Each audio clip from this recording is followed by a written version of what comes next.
Welcome student, मैं हूं Tande sir. और हम जो टॉपिक पढ़ेंगे बेटा, आज का हमारा टॉपिक है पावर सिस्टम।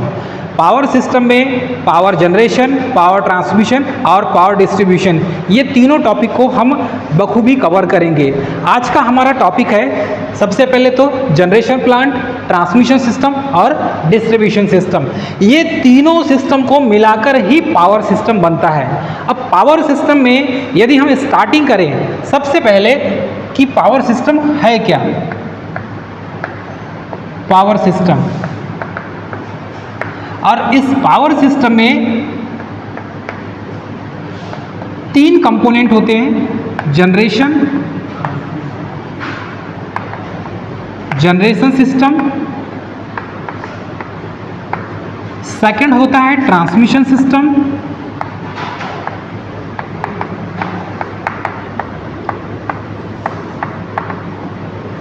एंड थर्ड होता है डिस्ट्रीब्यूशन सिस्टम।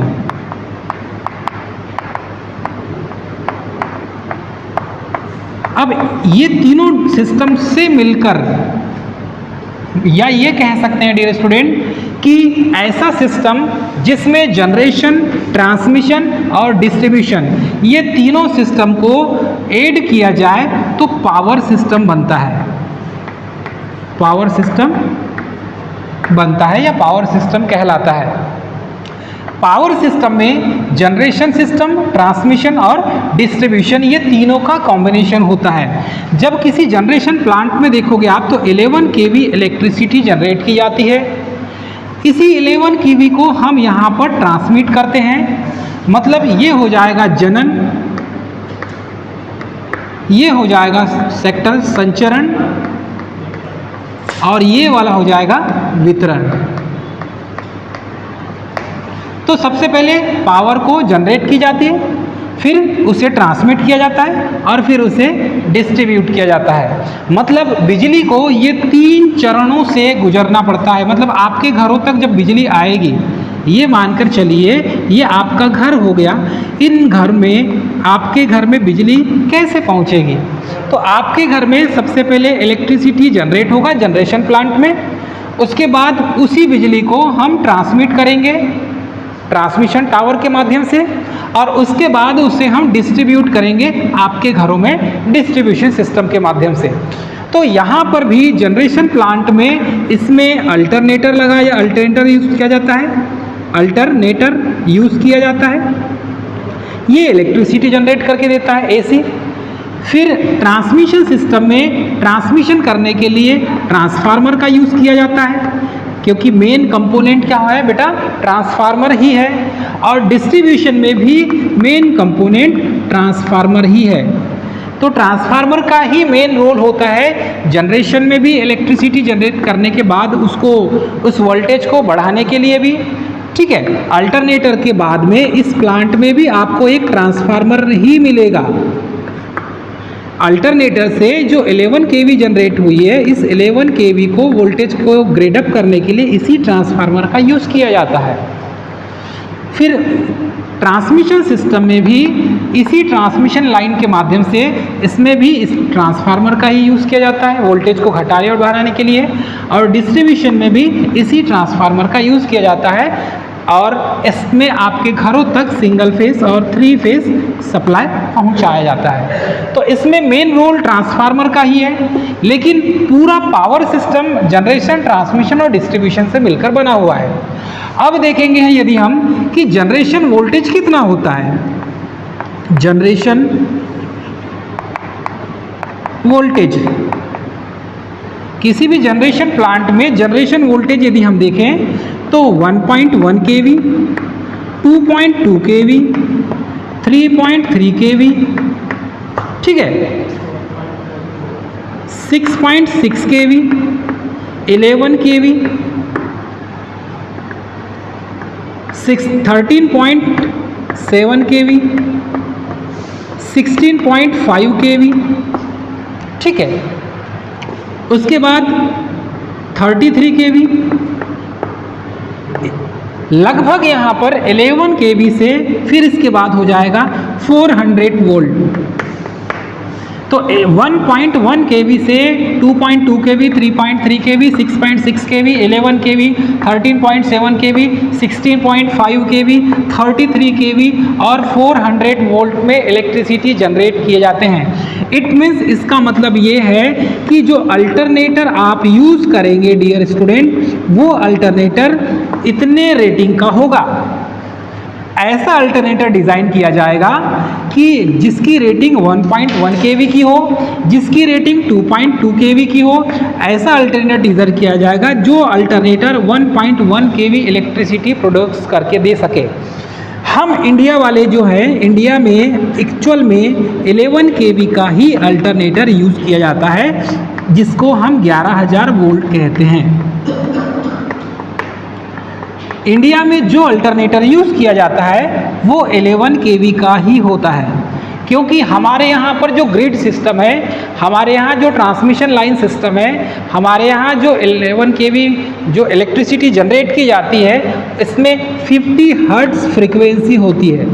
तो 50 हर्ट्ज़ फ्रीक्वेंसी में 11 kV जब इलेक्ट्रिसिटी जनरेट करते हैं तो ये आसान होता है इस अल्टरनेटर को ग्रिड से कनेक्ट करने का। इसीलिए मैक्सिमम जो अल्टरनेटर बनाते हैं इंडिया में इलेक्ट्रिसिटी जनरेट होती है वो 11 kV में ही होती है। मतलब ये हमारे लिए बड़ा आसान होता है। 11 kV में बिजली उत्पन्न करो, उसके बाद 11 kV को ट्रांसफार्मर के माध्यम से आप जितने kV में आपको स्टेप अप करना है वो ट्रांसफार्मर की रेटिंग के माध्यम से आसानी से स्टेप अप हो जाता है। मतलब ट्रांसफार्मर मैक्सिमम हमारे इंडिया में डिज़ाइन होते हैं तो वो 11 kV से स्टेप अप करने के लिए या 11 kV से स्टेप डाउन करने के लिए सबसे ज़्यादा यूज़ होते हैं। और इसी तरह से हमारे इंडिया में ट्रांसफार्मर भी डिज़ाइन किए जाते हैं। इसीलिए हमारे लिए अल्टरनेटर 11 kV का इलेक्ट्रिसिटी जनरेट करने के लिए में आसान होता है। सेकेंड है ट्रांसमिशन। और ट्रांसमिशन का जो वोल्टेज लेवल होता है, ट्रांसमिशन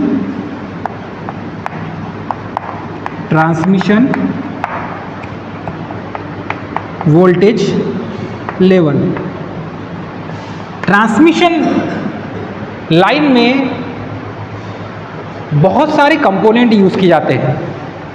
एक ट्रांसमिशन सब स्टेशन में देखोगे आप तो आपको क्या क्या मिलेगा। एक ट्रांसमिशन सब स्टेशन में सबसे पहले तो ट्रांसफार्मर मिलेगा, आइसोलेटर मिलेगा, स्विच गियर मिलेगा, सर्किट ब्रेकर मिलेगा। बहुत सारे ऐसे कंपोनेंट हैं जिनमें मेन कंपोनेंट होता है सर्किट ब्रेकर और दूसरा ट्रांसफार्मर। ट्रांसफार्मर का सब स्टेशन में मेन रोल होता है, क्योंकि वोल्टेज को ग्रेड अप करना है या वोल्टेज को स्टेप अप करना है या वोल्टेज को स्टेप डाउन करना है तो वो मेन रोल होता है ट्रांसफार्मर का। ट्रांसफार्मर के माध्यम से ही जिस लेवल में आपको वोल्टेज को बढ़ाना है या वोल्टेज को घटाना है उस लेवल से आप वोल्टेज को घटा और बढ़ा सकते हैं। अब यहाँ पर ट्रांसमिशन वोल्टेज लेवल क्या होगा। ट्रांसमिशन मतलब कि जब इलेक्ट्रिसिटी जनरेट हो जाती है 11 kV में, उस 11 kV को आपको ट्रांसमिट करना है 500 किलोमीटर दूर, 300 किलोमीटर दूर, 200 किलोमीटर दूर, 100 किलोमीटर दूर तक आपको पहुंचाना है। तो आप कैसे पहुंचाएंगे? क्या ये 11 kV को ही डायरेक्ट वायर के थ्रू 100 किलोमीटर पहुंचा देंगे? आप नहीं पहुंचा पाएंगे ना। तो हमें क्या करना होगा? ट्रांसफार्मर के माध्यम से वोल्टेज को बढ़ाना होगा, क्योंकि आपको मालूम है ये HVAC है, हाई वोल्टेज AC। और हाई वोल्टेज AC का यदि ट्रांसमिशन करना है आपको तो आपको निम्न चरणों से गुजरना होगा। और उसका पहला चरण होता है ट्रांसमिशन लाइन में होने वाले लॉसेस। क्योंकि आप इलेक्ट्रिसिटी जितनी जनरेट कर रहे हैं जब कंडक्टर के थ्रू उसको पहुंचाएंगे तो 11 kV पूरी की पूरी आपको आउटपुट में मिलेगा नहीं। जैसे बेटा आपको मानकर चले ये इनपुट हो गया, इलेक्ट्रिसिटी यहाँ पर जनरेट हुई, यहाँ तक ये आउटपुट हो गया। यहाँ तक इलेक्ट्रिसिटी पहुँचाने के लिए आपको जिस कंडक्टर का यूज़ करेंगे उस कंडक्टर में लॉसेस भी होंगे। और AC की खासियत ये होती है बेटा कि AC में लॉसेस ज़्यादा होते हैं। AC में लॉसेस ज़्यादा होते हैं, DC में लॉसेस नहीं होता, नो लॉसेस। DC में लॉसेस नहीं होता। लेकिन AC ट्रांसमिट कर रहे हैं हम, HVAC लाइन है और AC ट्रांसमिट कर रहे हैं तो इसमें लॉसेस होना स्वाभाविक है, क्योंकि इसमें कैपेसिटेंस पैदा होगा। इसमें इंडक्टेंस पैदा होगा, इसमें रेजिस्टेंस पैदा होगा। ये 3 पैरामीटर तो होंगे ही, क्योंकि ट्रांसमिशन लाइन के ये 3 पैरामीटर ही हैं बेटा। ये तीनों पैरामीटर्स को हमें पढ़ना होता है और ये तीनों पैरामीटर के फार्मूले भी हैं। तो किसी भी ट्रांसमिशन लाइन में, HVAC ट्रांसमिशन लाइन है तो उसमें 2 कंडक्टर के बीच में कैपेसिटेंस बनेगा, किसी 2 कंडक्टर के बीच में इंडक्टेंस भी पैदा होगा, किसी 2 कंडक्टर के बीच में रेजिस्टेंस भी पैदा होगा, तो कैपेसिटेंस पैदा होगा, तो इफिशियंसी कम हो जाएगी, लॉसेस बढ़ जाएंगे। इंडक्टेंस बनेगा तो लॉसेस बढ़ जाएगा, तो इफिशियंसी कम हो जाएगी, मतलब वोल्टेज का लेवल कम हो जाएगा। रेजिस्टेंस पैदा होगा तो आपको मालूम है रेजिस्टेंस पैदा होगा तो ऑटोमेटिकली वोल्टेज लेवल ऑटोमेटिक कम हो जाएगा। तो ये 3 पैरामीटर्स ट्रांसमिशन लाइन में होते हैं और यही तीनों पैरामीटर्स जो है वो हमारे ट्रांसमिशन लाइन में होने के कारण हमें 11 kV जो हमने इलेक्ट्रिसिटी जनरेट किया है वो उतना हमें प्रॉपर नहीं मिल पाता आउटपुट में। तो हम क्या करते हैं, ट्रांसफार्मर एक हमारा ऐसा परम मित्र है जिसका नाम ही परिणाम मित्र है। तो ट्रांसफार्मर के माध्यम से हम 100 किलोमीटर दूर यदि किसी वोल्टेज को हमें लाइन को पहुंचाना है या वोल्टेज को पहुंचाना है तो हम क्या करते हैं कि ट्रांसमिशन लाइन के थ्रू इसमें ट्रांसफार्मर का उपयोग करके वोल्टेज को बढ़ा दिया जाता है और फिर जहां पर वोल्टेज चाहिए वहां पर फिर ट्रांसफार्मर के माध्यम से वोल्टेज को घटा दिया जाता है। तो वोल्टेज को बढ़ाने का काम और घटाने का काम, एक तो इनपुट में भी यहाँ पर वोल्टेज को बढ़ाने का काम किया हमने ट्रांसफार्मर के माध्यम से, और जहाँ पर आखिरी छोर है वहाँ पर हमने ट्रांसफार्मर का फिर यूज़ किए और वोल्टेज को कम कर दिए। मतलब हमें जितना चाहिए था वहाँ पर उस तरीके से हम वोल्टेज को घटाकर ट्रांसफार्मर का यूज़ करके काम हम कर सकते हैं। तो ये सिस्टम जो है पूरा पावर सिस्टम कहलाता है, इसे ही HVAC पावर सिस्टम कहते हैं। देखिए, ट्रांसमिशन वोल्टेज एक लेवल है, इसका भी हम किसी भी पैमाने पर एक पैमाना निर्धारित किया गया है कि इतने kV में ही वोल्टेज ट्रांसमिट होगा।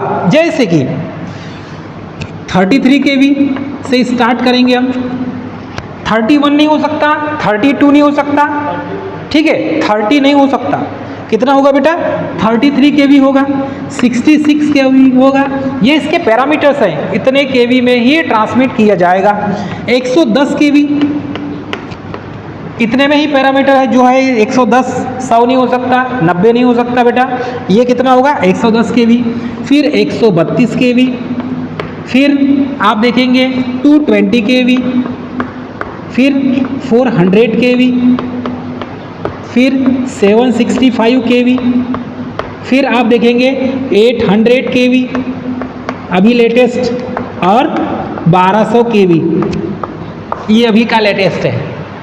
इतने वोल्टेज लेवल में ट्रांसमिशन होता है, ठीक है। 30 kV नहीं हो सकता, 60 नहीं हो सकता, 66 ही होगा। ये ट्रांसमिशन जो लाइन है इसमें आपके जो टावर्स लगे हुए हैं बड़े बड़े, ये टावर्स में 3 phase 3 wire system, 3 phase 3 wire system ही मिलेगा। मतलब लेफ्ट साइड में भी 3 फेज, राइट साइड में भी आपको 3 फेज देखने मिलेगा। एक्चुअल में वो 6 फेज होता नहीं है, वो 3 फेज ही होता है। लेकिन किसी एक साइड का हम, जैसे ये टावर है, ये टावर हमने बना दिया, ठीक है, ये टावर हमने डिज़ाइन कर दिया।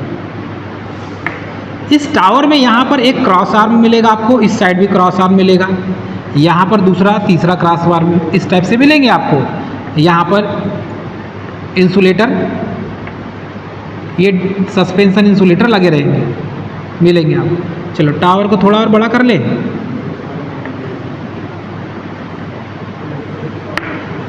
ठीक है। यहाँ पर एक इंसुलेटर है, ऊपर में बेटा ये अर्थ वायर है, इसे क्या बोलेंगे, अर्थ वायर या अर्थ कंडक्टर।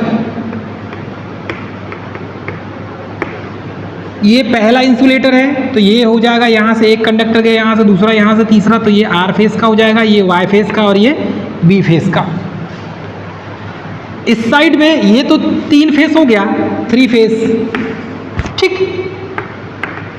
आर वाई भी 3 फेस हो गए, ये 3 फेस हो गया। अब यहाँ पर देखेंगे तो इस साइड भी 3 और कंडक्टर लगते हैं, तो इसका मेन क्या रोल है? तो इसका ये रोल है कि इसमें अभी कोई सप्लाई नहीं होता। सडनली यहां पर किसी एक फेस का कंडक्टर ब्रेक हो जाए या फिर कोई एक कंडक्टर खराब हो जाए या इसमें फॉल्ट आ जाए, तो जिस प्लांट से आप बिजली, जिस कंपनी को पहुंचा रहे हैं, जिस प्लांट को आप बिजली पहुंचा रहे हैं, वहां पर तो सप्लाई बंद हो जाएगा। और जब सप्लाई बंद हो जाएगा तो उसका काम भी रुक जाएगा, प्रोडक्शन रुक जाएगा ना उसका। तो अब इस सिचुएशन से बचने के लिए आप क्या करेंगे? तो हम ये करते हैं कि इसी टावर के थ्रू इसमें दूसरे साइड में जो 3 कंडक्टर लगे हुए हैं, इसमें यदि मेंटेनेंस का काम आ गया तो इस कंडक्टर में, मतलब इस फेस का यूज करके हम पावर सप्लाई पहुंचा सकते हैं। हमारा काम रुकने वाला नहीं है।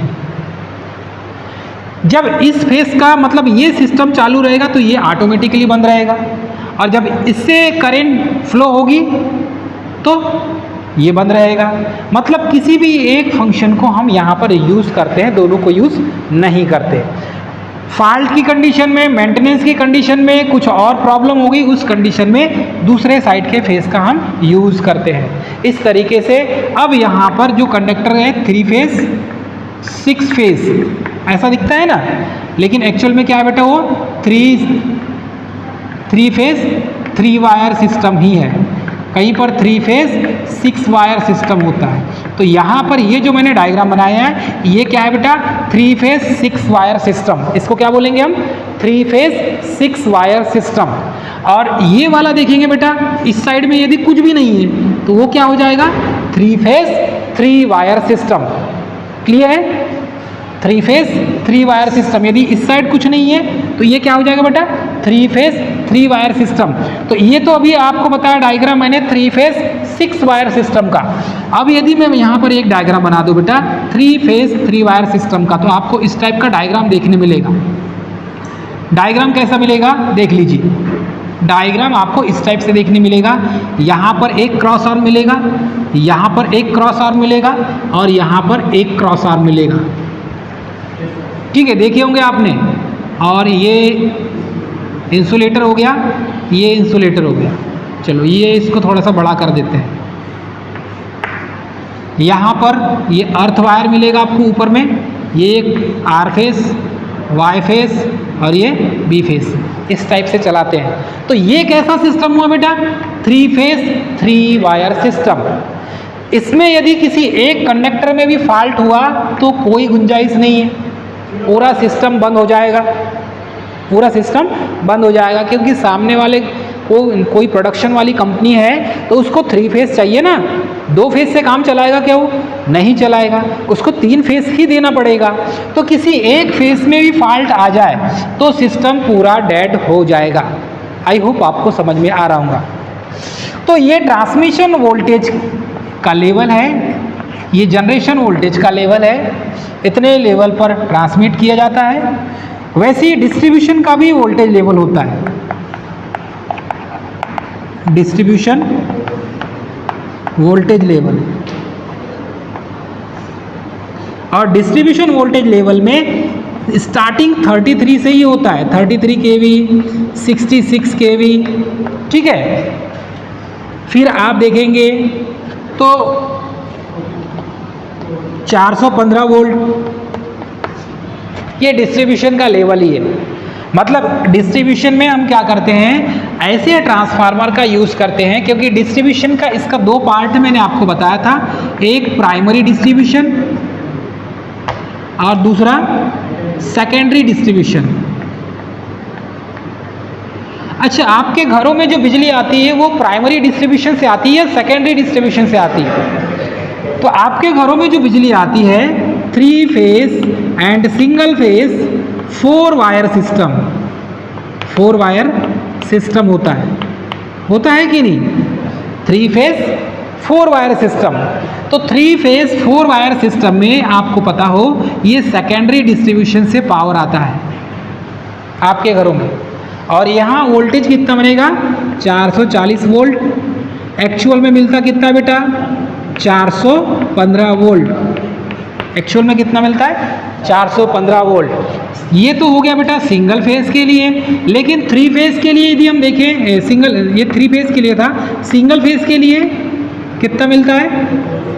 स्टैंडर्ड वैल्यू 240 वोल्ट, लेकिन मिलता कितना है बेटा? 230 वोल्ट। मिलता कितना है? 230 वोल्ट। इट मीन्स क्या हुआ, 240 और 230 में से घटाएंगे तो 10 वोल्ट का क्या हो गया? डिफरेंस है ना। तो ये 10 वोल्ट कहाँ चला गया? लॉसेस में चला गया। 10 वोल्ट कहाँ चला गया? लॉसेस में चला गया। तो ये लॉसेस ट्रांसमिशन लाइन में होना तय है, इसको पूरा रिड्यूस आप नहीं कर सकते। ऐसा इसीलिए क्योंकि ट्रांसमिशन लाइन के HVAC ट्रांसमिशन लाइन के 3 पैरामीटर्स होते हैं, कैपेसिटेंस, इंडक्टेंस और रेजिस्टेंस। ये तीनों में से किसी एक पैरामीटर भी ट्रांसमिशन लाइन में है, ठीक है। यही पैरामीटर डिस्ट्रीब्यूशन लाइन में भी होता है, ठीक है। जैसे ट्रांसमिशन लाइन में ये पैरामीटर है, तो यही पैरामीटर डिस्ट्रीब्यूशन लाइन में भी होता है। और इसी की वजह से HVAC या हाई वोल्टेज लाइन होती है, जिसे HT लाइन कहते हैं, तो HT लाइन में भी लॉसेस होना तय है, क्योंकि कंडक्टर जो यूज़ कर रहे हैं उसका भी आप रेजिस्टेंस होता है। प्रत्येक कंडक्टर की अपनी सेल्फ रेजिस्टिव प्रॉपर्टी होती है, जिसके कारण वो हीटिंग क्रिएट करता है और उसके कारण पावर का लॉस होता है। तो पावर लॉस होता ही है, इसीलिए ये 10 वोल्ट क्या हो गया? लॉसेस के रूप में यहाँ पर आपको देखने मिलेगा। वैसे ही देखेंगे डिस्ट्रीब्यूशन सिस्टम। डिस्ट्रीब्यूशन सिस्टम में आपको बता दिया 33 kV, 66 kV, 415 वोल्ट, लगभग 415 वोल्ट, या इसको 440 भी मान सकते हैं आप, 440 वोल्ट, ठीक है। ये इसीलिए देखने मिलता है हमें क्योंकि जनरेशन, ट्रांसमिशन और डिस्ट्रीब्यूशन की ये तीनों लेवल होते हैं। इसी लेवल के आधार पर जनरेट किया जाता है, इस लेवल के आधार पर ट्रांसमिट किया जाता है और इसी लेवल के आधार पर डिस्ट्रीब्यूट किया जाता है। तो ये इसके 3 पैरामीटर्स हैं। ये तीनों पैरामीटर्स को आपको याद रखना होगा। जनरेशन प्लांट में हमारे इंडिया में 11 kV 50 हर्ट्ज़ में इलेक्ट्रिसिटी जनरेट होती है। 50 हर्ट्ज़ यानी 50 हर्ट्ज़, इसमें ±5% का टॉलरेंस होता है, बस उससे ज़्यादा टॉलरेंस नहीं होना चाहिए। एक्चुअल में अभी वर्तमान समय में तो ±3% ही दिया हुआ है। मतलब ये मानकर चलिए फ्रीक्वेंसी यदि 47 हर्ट्ज़ हो गई, या ऊपर आप देखेंगे 53 हर्ट्ज़ हो गया,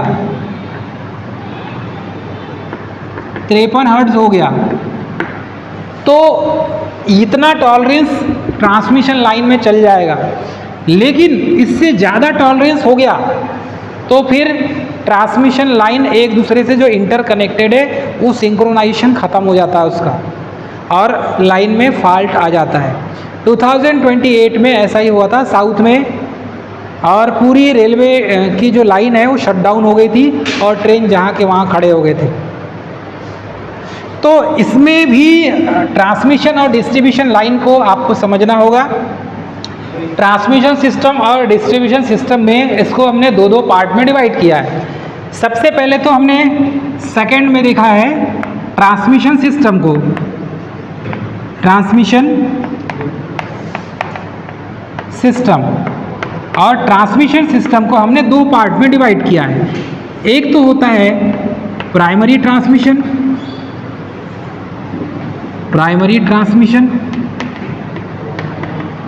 और दूसरा होता है सेकेंडरी ट्रांसमिशन। प्राइमरी ट्रांसमिशन में आपने देखा होगा, इसमें वोल्टेज लेवल को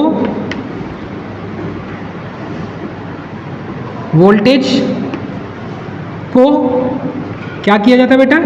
बढ़ाया जाता है। जैसे 11 kV को आपने 132 kV में कन्वर्ट कर दिया, ठीक है। या फिर आपने इसको यही 11 kV को 220 kV में कर दिया आपने। यही वोल्टेज लेवल को आप 110 kV में कन्वर्ट कर सकते हैं। इट मीन्स वोल्टेज को बढ़ा सकते हैं। इसी 11 kV को आपने 400 kV में बढ़ा दिया, तो जैसी डिस्टेंस होगी अकॉर्डिंग टू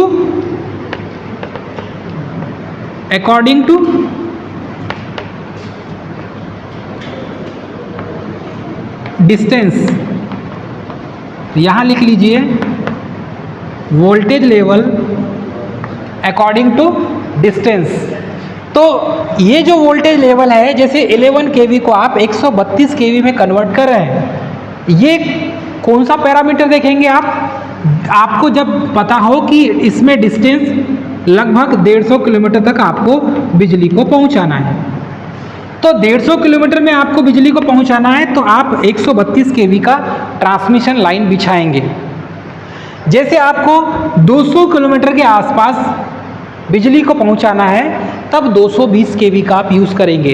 इसीलिए voltage level according to distance, मतलब डिस्टेंस के आधार पर वोल्टेज लेवल डिसाइड किया जाएगा। कितनी दूरी है उस हिसाब से टावर बिछाए जाएंगे, हम उतने kV का टावर यूज़ करेंगे, उतने kV का वहाँ पर हम वोल्टेज के लिए ट्रांसफार्मर यूज़ करेंगे। अब देखो यहाँ पर कितना लिखा है बेटा, 11 kV / 400 kV। तो 11 kV को हम 400 kV में कन्वर्ट कर रहे हैं, तो ये भी कम से कम डिस्टेंस के आधार पर ही होगा। अब ऐसा तो हो नहीं सकता कि 11 kV बिजली है, इसको हम 400 kV में कन्वर्ट कर रहे हैं और डिस्टेंस यदि आप देखें तो 150 किलोमीटर है, तो इसमें हमको लॉसेस ज़्यादा देखना पड़ेगा और सिस्टम में 400 kV की लाइन बिछाने के लिए हमको लागत बहुत ज़्यादा लग जाएगी। तो ऐसी गलती हम कर नहीं सकते, फिर तो बिजली बहुत महंगी हो जाएगी हमारे लिए। तो हम ऐसा करते हैं, डिस्टेंस के अकॉर्डिंग उसमें कितने kV की लाइन बिछाना है ये हम पहले ही तय करते हैं और उसके पैरामीटर्स हैं, उसके आधार पर ही ये तय किया जाता है कि 400 किलोमीटर है तो कितने डिस्टेंस के लिए हम कितने kV यूज़ करेंगे। जैसे कहा 400 किलोमीटर है, हाँ चलो 400 kV की लाइन बिछाना पड़ेगा, वहाँ पर 132 की चलेगी नहीं, वहाँ पर 132 kV की लाइन नहीं चलेगी। यहाँ पर 150 किलोमीटर है तो 400 kV की लाइन आप नहीं बिछाएंगे, ये बहुत कॉस्टली हो जाएगा, बहुत बड़े टावर हो जाएंगे। लेकिन 132 kV का टावर देखोगे तो थोड़ा छोटा मिलेगा, आपको छोटे साइज का मिलेगा। तो यहाँ पर 11 kV को 132 में कन्वर्ट करना है, तब आप 150 किलोमीटर के लिए डिस्टेंस तय करेंगे।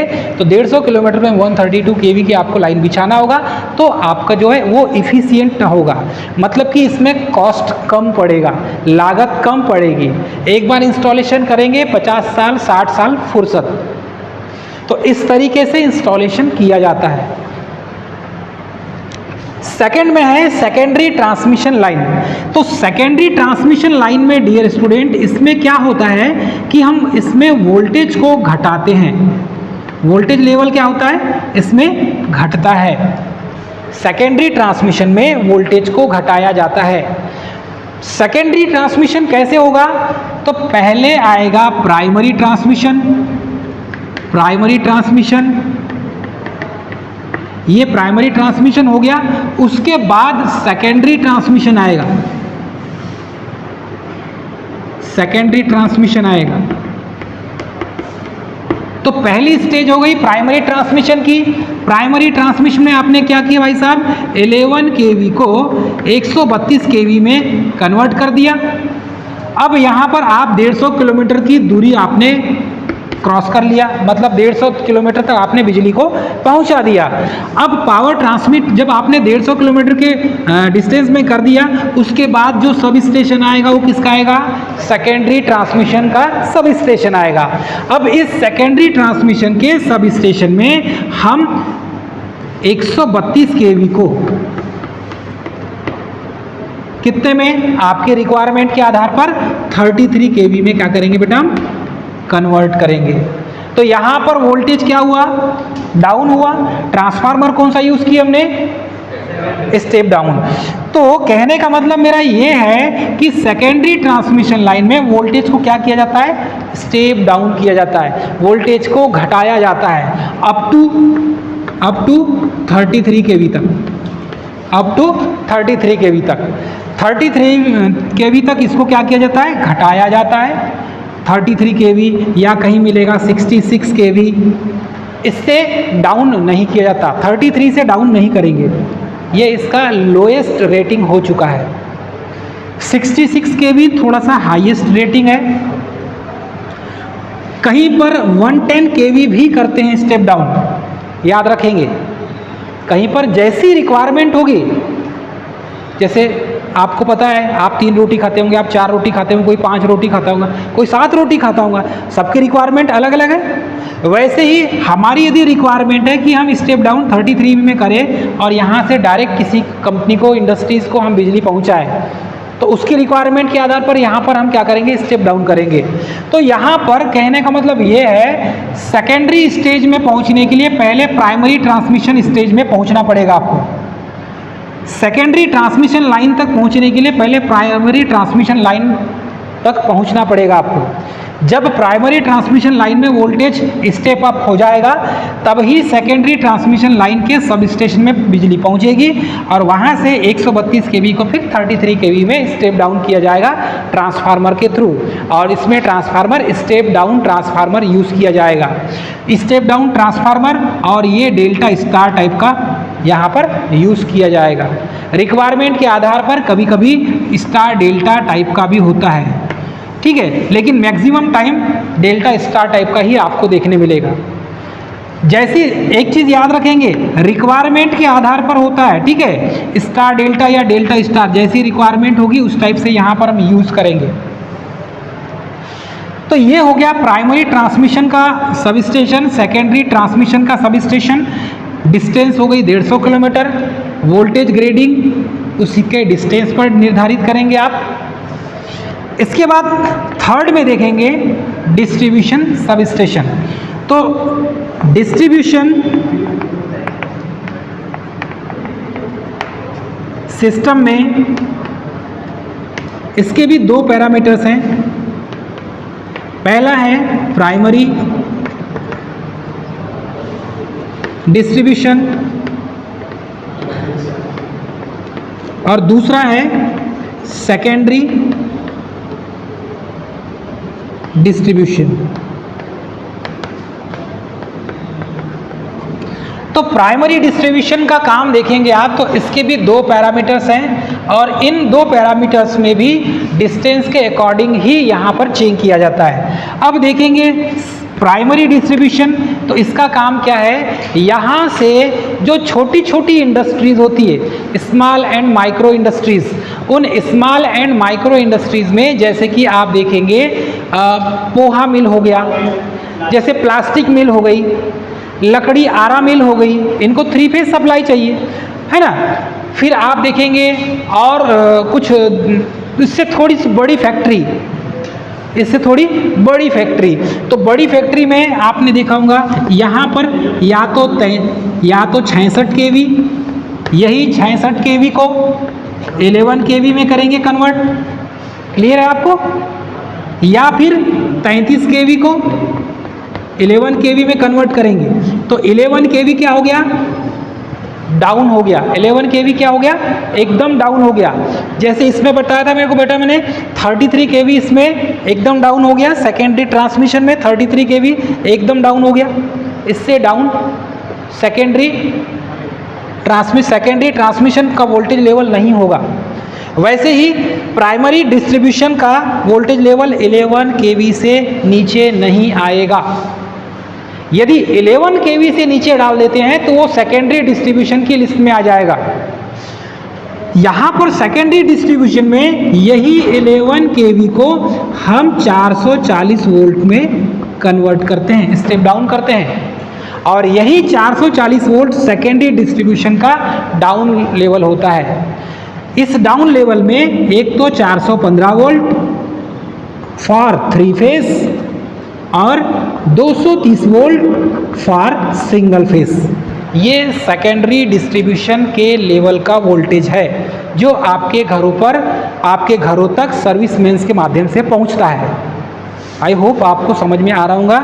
यही वोल्टेज रेटिंग आपको कभी कभी इंटरव्यूज़ में, वाई में और कैंपस प्लेसमेंट में यदि आप जाते हैं तो वहाँ पर ये सारी चीज़ें आपसे पूछी जाती हैं।